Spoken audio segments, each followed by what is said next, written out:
Welcome to the In-Betwixt and In-Between. This is Leadership Limbo, a podcast aimed at helping leaders embrace the discomfort and power of leading themselves and others in the midst of it all. We blend real insight with practical tools to help you lead with self-awareness, purpose, and influence. Wherever you are in your leadership journey, I'm Josh Hugo, one of your co-hosts, and I am joined by my good friend and co-host, John Clark. John, good morning. Hey, good sir. How are things here going? How have you been? Good. For the viewers on YouTube, you will notice that I've relocated where there's a real bookshelf behind me now. Yeah. And not just this fake one I was using in my downstairs office. I heard a good presentation yesterday about the benefits of natural light and environmental access when you're Natural working. backgrounds? Yeah. So I moved. How about you? What's going on today? Not a lot. I don't know, it was icky earlier this week, but maybe that was just November coming in after Halloween. And I don't know. So far, so good. Great month. Looking forward to Thanksgiving. That's my favorite holiday. So looking forward to that. And I don't know, lots of good things going on. Always excited to and kind of get us going. We finished up soccer, so I'm a little less busy, less coach mode. Most Thursdays I was gearing up for 6-year-old corralling, basically herding cats during practice, but that's done, and we're just kind of getting ready for the winter months and busy season here with November and December. So I don't know. Life's good. Can't complain. Yeah. Good. Well, yeah, also as a end of sports season dad coming up, I'm looking forward to having a few more weekends where it's just not 17 hours of moving around the city to fields and games and games and games. So, well, happy to be back today. And I know last week we introduced some pretty cool concepts around the drama triangle that you walked us through. And I wanted to pass it to you to share a little bit more. Kind of, you mentioned even before we recorded today, some additional thinking and work you've done with this concept since we last spoke. So tell us more.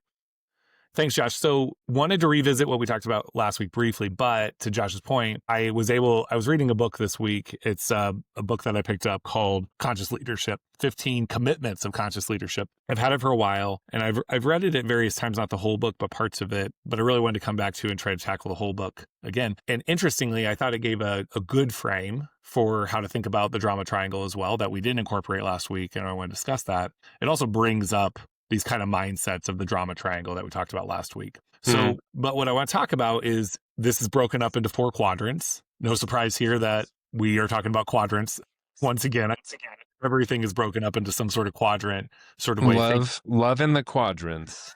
love just breaking down things into 4s. That's really important. Well, the drama triangle really threw me for a loop because that's 3. It didn't have enough. There's a lot of cognitive dissonance last week, so I'm not sure where we're going here today. It's very difficult.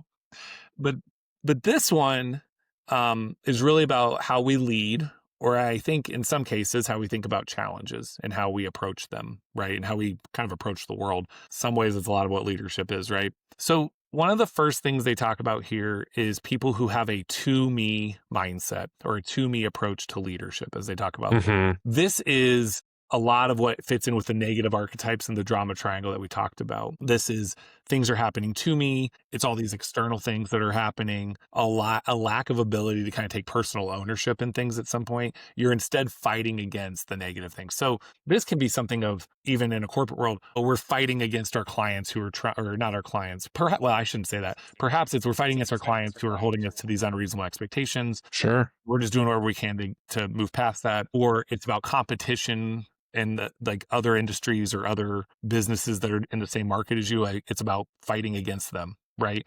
So even in spaces of competition, which we don't think is inherently bad, right? You can have a mindset that's more about fighting against them than it is like, what are we doing to change the way we do or make ourselves better, right? So to kind of like the verb in front of this, I'm hearing in my head is like, this is happening to me. Like the difficult client experience is happening to me. The challenging compensation structure that I'm navigating is happening to me because of our vendors, right? So like the verb in front is not, it could be any verb, but like the word happen to me feels like the words coming to mind here. Does that kind of mesh with what you've learned so far? And that's what I'm picking up from it. I think they will say in the book that 95% of leaders operate this way 98% of the time. I thought that was high. Maybe it's because I work in nonprofit worlds and it's not so corporate-y, where maybe the mindset's a little bit different. Yeah, and So you can I imagine a think lot of 84% of statistics are made up.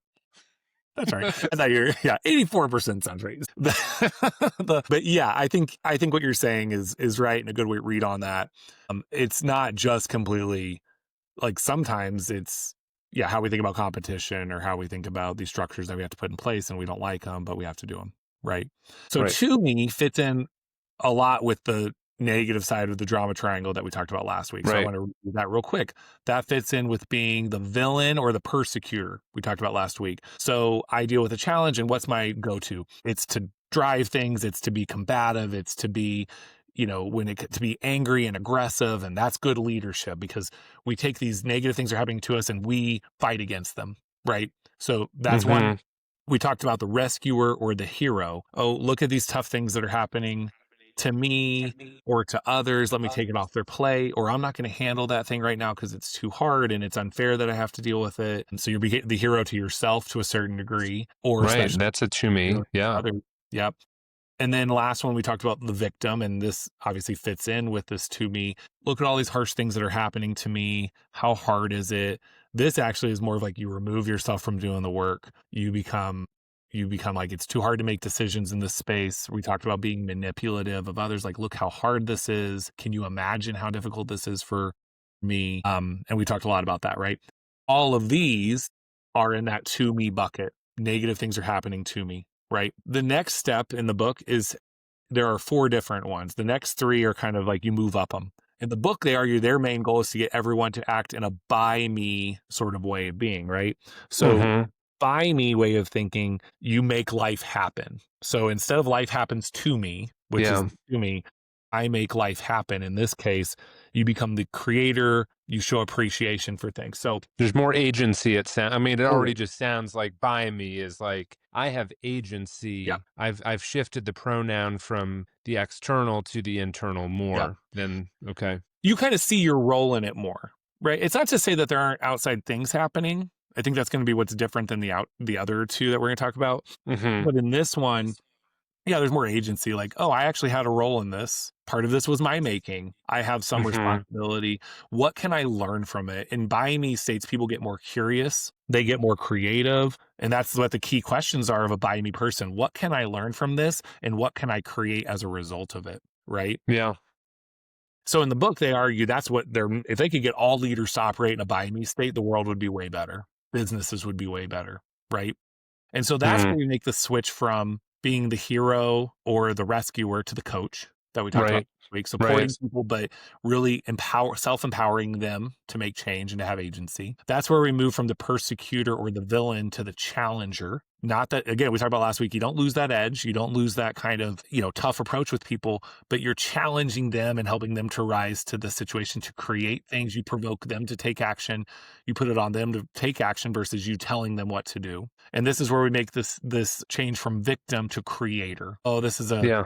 really challenging thing, but hey, let's get creative. What can we do to overcome that versus just being at the whims of the bad thing, right? Mm. So once you've done that, when you've made that switch, you've actually moved into a by me sort of thing. I have agency, I have control. What can I create? What can I learn? If I could say anything for anyone, I think that's been important to me as I've grown over my career is how am I leaning into curiosity at those moments and especially personal curiosity. I think that's where Mm. self-awareness comes in. If you're doing those 2 things, leaning into curiosity and building self-awareness becomes much easier to become a by me leader, right?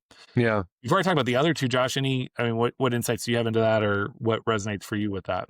I mean, I like the simplicity of I like concepts, right? Yeah. So these prepositional phrases, is that what these would be? To me, These by are me. gosh, I should have Let's known this. tap They're into a verbs. They're verbs, but it's not infinite. It's not infinitive. It's something. We'll get it back. We'll figure. I will yeah. Google while you're talking. Yeah, let's figure that one out. Yep. Tapping into AP English. So any AP English teachers, let us know of what we've uncovered here. But the phrases themselves, I think, are just easy to kind of understand just as you hear them, right? And like the idea of moving to by me, a little teaser. I'm excited about the next two, but I woke up today in a more metaphysical state of mind. So why don't you throw us the next two phrases, because I will. Of course. these This are is important. fascinating to I've me. got it. Infinitive verbs. Infinitive verbs. Infinitive. Yeah. That's basically Okay. like the main form of all verbs, right? So hablar is to speak, anyway, and then you conjugate them. Anyway, it doesn't matter. But Right. Yeah. to, it's Yeah. an Okay. infinitive verb, right? Is what we're getting at. So yeah, so the next two then, and I'll be a little bit quicker on these. You get kind of Zen, you get kind of Buddha on these. And so I'm not going to go too deep because it's not the easiest to explain. Do it. Read the Do book. it. No, come on. The first one is John through John me. would love I would love to make this podcast a 3-hour sort of Joe Rogan metaphysical experience, but I've the veto power of our partnership has prevented that from happening. So I'll just we won't do go too deep into it today, but no, sorry to two interrupt, but type I A. just John, you when have I free reign, man. Go Josh deep was if like, you dude, want. let's talk about it. The next one is through me. So I cooperate with life happening. So while in by me, there's still this kind of things are happening, but I had a role in it. There's like some distinction through you. In a through me, those things are happening, but they kind of flow through you. You become the source of it. It's not like, what do I do to learn from that? It's just great. This is kind of like, how are we flowing with this? What wants to happen through me? These things are happening because it wants to happen through you. It gets a little spiritual, or even if you're not Yeah. spiritual, it becomes like the universe or whatever is operating through me. And I get a chance to do something with it. So by me is still like, this is happening. What am I going to do to Yeah. learn from it and fix it? But it's not the universe saying like, hey, this was supposed to happen to you. This is like, okay, great. I was meant to be the person right now to work with this, right? Yeah, I picture, like, when I hear this through me, you think about those leaders, those sages, those wisdom Yeah, providers, spiritual directors, whatever it is. You know when you're across from a person who really operates in a through me, or even this next one you'll share in a moment, is they kind of are just there. And you're right. kind of sitting there, you're processing your stuff, they're listening, they're attentive. They're not engaging with every possible thing you say. And then they have the ability to ask this kind of question of like, yeah, I am the CEO. Like I have this major power and authority. But what I showed up to you as today is not the solver of your problems, or as the Yeah, person who, is going to sit there and empathize with your blaming others or anything like that. But they're like, tell me a little bit more about where this is coming from. Like, or what I'm observing is that sort of disposition of kind of like that person who just feels very comfortable with themselves, who totally. doesn't need to jump into everything and feel their agency is the most important thing, but their presence is the most important thing. Exactly. I mean, you can imagine, and again, going back to kind of our theme of these podcasts a little bit is like, how do you develop people, or how do you work with your team to develop a sense of like, what are we doing? You can imagine someone in a buy me state, which again is good. If you can get to buy me for basically anything or everything, that's a pretty good spot to be. Hmm. And someone in a buy me saying like, okay, here's the challenge. What are we going to learn from it? And how are we going to use the resources we have to get creative on it? Like, hey, they basically say, yeah, this is tough, but we get an opportunity to work on it. That's very different than to me. This is tough, and like, screw this. Like, Hmm. you get angry, whatever. Through me, you imagine someone, a leader, saying, how lucky are we to get to be the people who get to work, Hmm. be chosen as the people or the group that gets to fix this problem. The example in the book he gives is a healthcare group. I don't remember the name of it, but they basically do a retreat, and the leader he was trying to create like a through me retreat. And the question they came up with is like, what are we asked to do with the healthcare crisis? And they brainstormed on that all day. Like, we have been chosen as the people at some level who get to deal with the healthcare crisis. What are we going to do about it? Ultimately, they decided that the main problem was how doctors are trained. So they decided to start like their own medical training facility. Like, that's what they did, right? So they blew it up so they could come with this whole new alternate. It wasn't just about how do we allocate funds better to support patients better, which is good, which might be a buy me thing. Like, what are we doing with the resources we have? A through me person is maybe Hmm. new stuff. The last one is as me. They don't really talk about this that much. I am one with all. I am just a part of it. Nothing is happening. It's not, the world isn't saying, hey, we're choosing you to fix this problem. I'm just part of it all. These people actually Yeah. don't have any questions. To be honest with you, I don't know how this person leads. Like, I don't really get this one. It's I very like Buddhist. I mean, it's cool. I'd like to be sitting on a log by a stream thinking about this all day, but they don't spend a lot of time on it. I think for good reason. I just don't think that it's hard for people to get to this state. I'm sure there are leaders who get here, Yeah. but even as I was reading, I was like, how is one led by a person? What Like about like Phil Jackson? maybe. I feel like Jackson's more of a through me, don't you think? I mean, He might be, you think but he's an yeah, he as me? also, I think, yeah, he's a fascinating, Yeah. fascinating leader, Yeah. coach, of course, for the Bulls back in the day and the Lakers, but a lot of anecdotes about his ability to kind of Right. his Zen approach. So I would love to read this book. This is called what? Conscious Leadership? Yeah, the 15 commitments of conscious leadership. We'll put it in the show notes. It's a great Awesome. one. Yeah, But I'd yeah, love to so the read last more. one, as me, basically that framing is life is me. So to review them real quick, you've got to me, life happens to me, pretty negative. You want to get out of that. Yeah. If you can, you move into the by me for everything. Like if you can get there, Hmm. you're in a good spot. You're a good leader. You're going to be solving problems. You're going to get curious. You're going to have a good mindset about challenges when they approach up. This is I make life happen. Basically, Hmm. I'm the catalyst. If you do this, you're a pretty good middle manager. Yeah. For me is I cooperate with life happening. It's going to happen. Bad things are going to come. That's part of the experience of life. I've been chosen at some level to be the person or the group that solves this, right? As me, life is me. I'm just part of it all, right? I'm just, Where are you right now? Where would you say you are oh man, most of I'm the a good time? amount of to me. Like, to be honest, like I think I'm a good amount of to me. I think I work decently deliberately to be a by me. Yeah. Like through me is probably if I'm reading a good book like this, I can get into that thought frame. I don't know how much I'm good at applying that to like when things happen of like how lucky are we to be the ones to solve this problem, right? Yeah. I think if I think back to COVID when I was a school principal, I think I got pretty good into being in the by me state. You know, like, hey, this is I wish maybe at that moment I'd thought more of it more often or had been convinced to think more about it in a through me state. Well, I've been Yeah. how lucky are we to be the ones chosen to think about this problem at this time and to Hmm. see what we can learn. But I don't know. How about you? Yeah, I think all four. Like this past week, I think I spent a lot of the weekend wrestling internally with this to me versus by me, and I was like if I'm leading other people, I got to lead myself. And I could Yeah. see, we go through these phases in life and these cycles of, highs and lows and doubt and confidence and everything else. I was like, I'm not going to allow this to become a to me Yeah. moment, but it was like inertia and momentum moving towards that direction. So I had to learn, and I've learned a lot of ways to kind of try to step out of that Yeah. and recognize that every moment is just that. It's a moment. It's not the one that should determine everything else you do after it. And so I think that, it's a spectrum. And I think that for leaders, for managers, for people in general who are listening to this, regardless of title, I think that, like everything, the whole concept of our podcast is that it's a lot of limbo. It's a lot of Yeah. liminality, Right. right? So you're not ever just, I'm an as me person.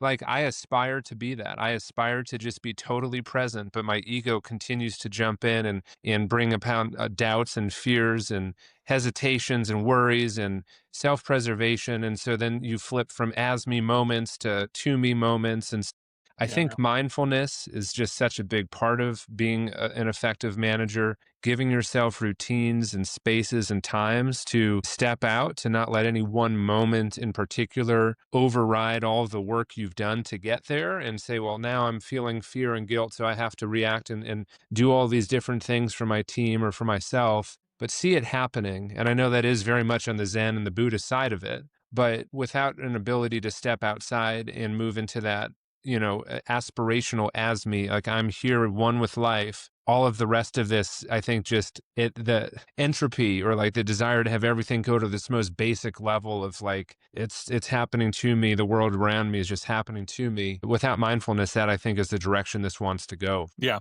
Yeah. So, I mean, I think I bring this up because I do think it's actually rather than, I think you can think about the drama triangle as a whole within this. I still think thinking about, am I being the hero, the villain, or the victim, and asking yourself that very specifically will be helpful in terms of how you adjust the way you're handling a situation. Yeah. But also just bigger picture, where am I acting in a to me mindset? Because that's the most damning part of this. Like, how am I acting in a to me mindset? What does it take to flip that right now to a by me? At a Yeah. minimum, it takes the thought of ask some questions, get curious. And then second is like, what can we create? What can we do different? And so if you're asking, Hmm. and it's probably gonna be get you out of that funk a little bit into at least the by me, right? Yeah. So Some, yeah. yeah, some questions actually. I think that's a good pivot. And I don't want to cut off where you were going with No, that. I was going to turn it to you. I think we can get into some scenarios here because that's what we aimed to Yeah. do last time. Yeah. Yeah. And I think there's a number of questions that that come up in this sort of to me narrative, the to me stories that we tell ourselves as Yep. people. And, I'll ask, I'll read off a few and then maybe we just come back to a couple that really resonate. But I think some of the to me stories that we may tell ourselves as managers who are responsible for developing others. And that again is really where this particular chapter, if you will, of the podcast is focused on developing others. So kind of Right. just to quickly reground in that idea, like what we're really getting at here is the mindsets, the mentality, the approach we take to developing others. Okay. Yeah. So that's Right. where we come to this. Well, are we taking in this to me mindset or an as me or by me or whatever it might be? So questions that I know I've asked myself. Well, they were hired for this. Shouldn't they just be able to do it? Mhm. Right. We hire people who can do the job. Like, why aren't they doing it? Right. That's Yep. one question. Is this my response? Is this my responsibility? With that inflection, my Yeah, my responsibility. responsibility?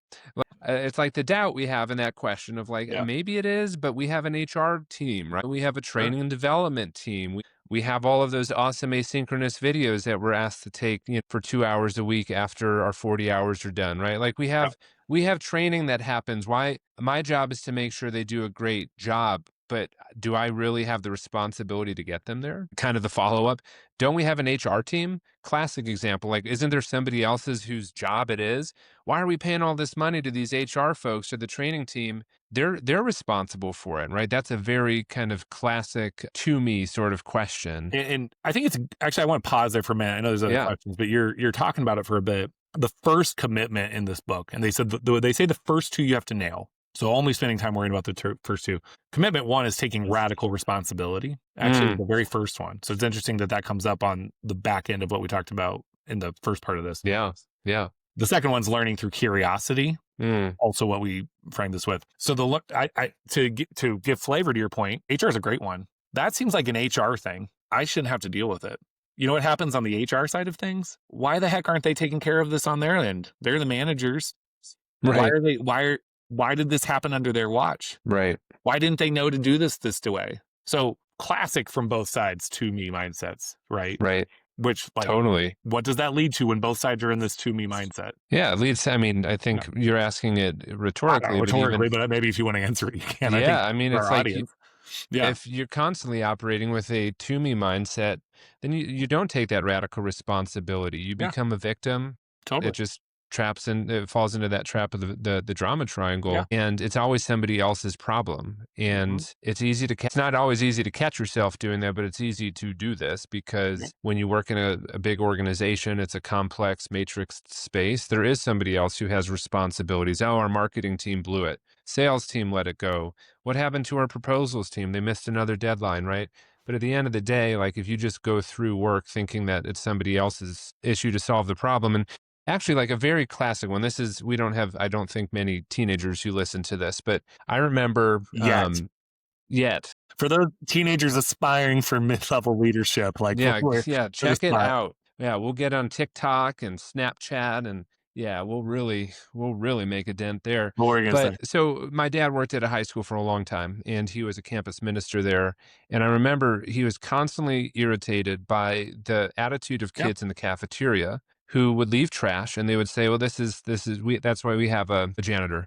That's where we have a maintenance person to take my trash. And I think like from an early age, we can catch ourselves without being as aware of it, falling trapped to thinking that there's jobs, so other people just do those. And you're not trying to do somebody else's job. Like a productive organization has clear roles and responsibilities. And if you're constantly thinking that there's a fine line between one and the other and you can't cross it or you can't take that degree of responsibility to solve a problem yourself or to do the right thing, it leads to an unhealthy culture. Yeah. And I constantly think back to like don't we have somebody else whose job it is to throw stuff away? I Well, think good. can really Yeah. sometimes get in the way of good management. I mean, good schools, right? What they do is they flip it from why don't the kids know how to do this? Whether it's like behave in the cafeteria or, care about learning or whatever the thing you might be is to the other ones is what can we do or what are we doing to instill that in our students, That's right? right.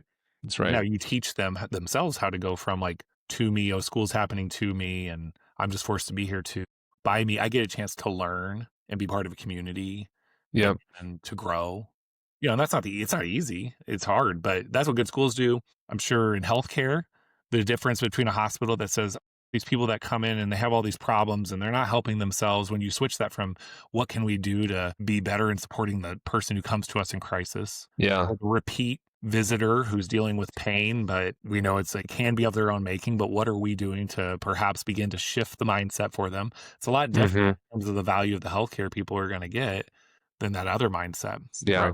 As you can imagine. Yeah. So, No, it's a great one. yeah. Let's do one more. Okay. This is a self-preservation question, but I'm worried about my own performance. And do I have the space, or let alone be truly worried about somebody else's Yeah. performance? And it goes back to what we've shared before, which is your responsibility as a leader is not just being an excellent doer, but an excellent Exactly. empowerer of other people to Mhm. do their jobs well. So first of all, just remember that you are being evaluated and seen for your impact on others, not just yourself. And it's also a normal fear to have, is like, let's say right now, like we're recording this in November of 2025, like there's a ton of layoffs happening. Big companies are laying off people left and right. And I think it's very natural to start kind of fighting for your own sense of self-preservation. Be very careful with that, Yep. because it might be a short-term gain for a long-term loss, not only to your soul, to your conscience, but also to your team and the culture around you. And so I think that living with integrity as a manager requires you to truly be worried about somebody else's success more so than your own. As a result of that mindset, your success will continue to grow. But as you fight for your own self preservation in challenging moments or in weak moments, it is going to be a short term, potentially even a short term gain, if no gain at all. And I would argue it's almost always going to be a long term loss. And we don't have to get too deep into that, but that is the last kind of question that came to mind as we think about being a to me leader, or what's the next one? To I mean, me, or a by me leader, through me, as me, is catching like yourself asking this question of, I'm worried about myself. Do I need to be worried about others right now? yeah. Well, and I again imagine, just as a thought exercise here, I'm in this situation where my team's struggling. Imagine the difference for me as a manager of saying, I don't have time to deal with their issues, these things that they're bringing to me, because I have to focus on my things. They just need to be Right. responsible and take care of their own. Versus, it seems like the team, we're working through some challenges. Why is that? Getting curious. What can Hmm. we do differently, and how can we communicate better, or whatever the root of it might be? That's very Yeah. different. I would even argue, if you are a person who manages managers, if your first instinct is, man, that person can't lead their team, get a little introspective. Am I asking that person not to have the main responsibility of managing and leading their team, but I have them sitting on a bunch of other subcommittees? I've asked them to take on several other lines of work that Right. require a lot of their attention. So they are taking focus off the team. Right. And that has to happen, but where can we peel back that, or how can I help them to balance that, or name that reality for us? There's layers to this, and I think my main thing walking out of today that I want to be better at myself is, did I get curious? Number one, first, did I take responsibility? Great. How do I fit into this? What's my role in this? Don't put it all on yourself, because that's just taking the blame off others too. Like, don't get self Right. absorbed with it. Right. It's a team. Yeah, it's a team. Radical responsibility. Let's get curious. What can we learn from this? Then from there, you can say, what can we do different? So Yeah. I think for many people out there, I know Josh very well. He is in this, like, how can I get to an as me or a through me? And I think that's great. I try to get there sometimes. If you're straight up right now and I just need to be in a by me state, that's totally great. You can lead effectively there and live a really solid life being a Yeah. person who practices the concept of by me. Get curious, take some responsibility, get creative, right? So awesome Love that. Yeah. I mean, conversation, maybe, Josh. We yeah. have a little bit of homework here. I think not too Yeah. far from Just what we've to, been saying here. Do you want to go for it? I mean, this one will be in the reflective place, but think about a particular issue in your life right now that you are sitting more in this to me space. Could be at home, it could be at work, it could be anywhere. I mean, this is a podcast for managers, for leaders, but that work intersects with home and work. So, think about a to me issue in your life right now, and how could you shift it to a by me Yeah. issue? And we'll leave you with that challenge for this week ahead. And I think make it a tweak. Don't, like, it's not this big overhaul, but like, Right. what's the question I'm asking, instead of blaming my kids That's for right. something, or my wife, or my workmate, whatever it might be. Make a tweak. It But could just be asking the question, or it might be, any number of things, but just a tweak small it. habit, a small Exactly. habit. Small Yeah, habit. take the baby step. Do the Yeah. work. Don't be a slacker. Take the baby steps. That's a Yeah. little shout out to a classic movie. Do you know which one I'm getting at there? About baby steps or take the Yeah. What about no. Bob? What about Bob? Oh, I I'm haven't doing the seen work. I'm taking the baby steps. I'm not a slacker. So for all you listening this week, move one part of a to yeah. me issue. Don't be a slacker. Try to shift it to a by me Yeah. issue. And John, take us home. Yeah, and if you have a chance, sit on a log by a stream and just like become one with it all as well. That's what we Hey, ask you to yeah, do. give me a call if you want to do that. I'll join you. Lovely conversation. We'll continue this thread on developing people. Again, as we've noted a lot of it has to do with what work are you doing on yourself so you can lead people better too, right? With that said, thanks for listening. Please download our podcast if you haven't already. Please share it. We got a lot of venues we're putting it on right now. We started putting clips on Instagram. Want to follow one of us or both of us on Instagram. It's on YouTube. So check it out there. If you can subscribe to that channel, that's cool. It'll keep it in your feed. And yeah, again, just share broadly. But we'd love you to engage. More comments, send us emails, send us things. We love to use things we're hearing from people on the show. So just please engage with us however you can. And until next time, this has been Leadership Limbo, where we make space for the tension and tools for the journey. See you in the in-between.